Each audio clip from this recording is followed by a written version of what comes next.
A Moment in His Presence presents Divine Encounters with Joyce, Todd, and Kim Bradley.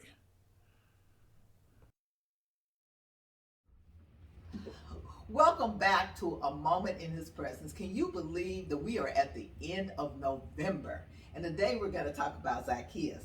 And you know, Luke 19:5 reads, Zacchaeus, hurry and come down, because today it is necessary for me to stay at your house. And this was Jesus calling Zacchaeus down.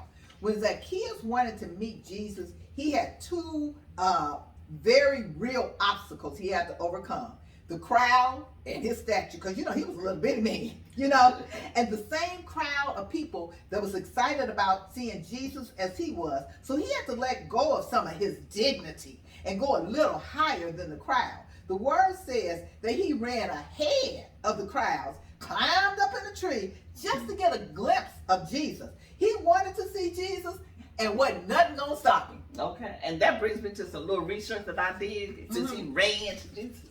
It was said that Jewish men didn't run, and that they certainly didn't climb trees, okay? Exposing themselves to those passing beneath. It says such actions were considered shameful and beneath a respectful member of the community. Now, not only did he run, because you know he was already despised and hated because he was a tax collector, and he accumulated a large, sum of money and wealth. But you know what? He didn't have many friends. You know, tax collectors, and didn't have many friends. But Jesus knew. He knew this when he called Zacchaeus out of that tree. And you know what? He had a purpose in mind for Zacchaeus. He had a purpose in mind. Yes, he did. He did. And it was a divine appointment. You know, Jesus said, Zacchaeus, it is necessary for me to stay at your house tonight. And of course, that didn't go over big with the crowd. People thought, this man is out of his mind. How dare he stay with a sinful man?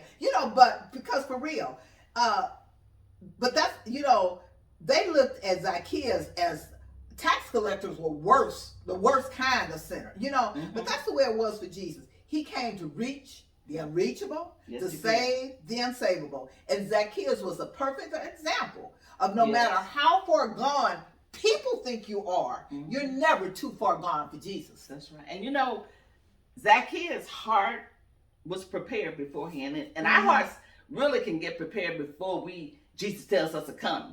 Come on down. He had a prepared heart, and he was willing. He was willing to respond when Jesus called him down. He was willing to respond, and when he came down, not only was he willing, but he had a repentance heart, and that's what we need to get to.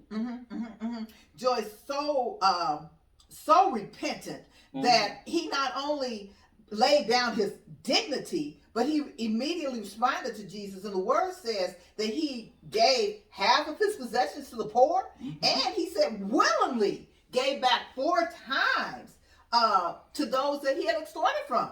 That's right. And those outward actions, they reflect really our inward character. Yes. That inward transformation, that's how we react as Christians. When Jesus comes and he transforms our life, then we should show some kind of fruit, exhibit some kind of fruit in our life, Exactly. And what I liked about Zacchaeus with his encounter with Jesus, the things that mattered BC, before Christ, was money, wealth, and all that went along with it. But that stuff was no longer important to him. Right. Once Jesus came to him, he was willing to follow Jesus at all costs. That says to me that nothing should stand in our way of getting what God has for us. Not people, not money, not situations, not circumstances. Nothing should stand in our way. And God has given us everything we need, in us to overcome. Yeah. When we have those transformation in our life, and he changes us, hey, he gives us everything we need to make it in this world. Exactly. So my brothers and sisters, what I want to say to you today is when Jesus comes to you and tells you, come down out of that tree because it's necessary that I stay at your house tonight, don't you hesitate. You get down out of that tree because he has a purpose for you. And you know why? You are the apple of his eye.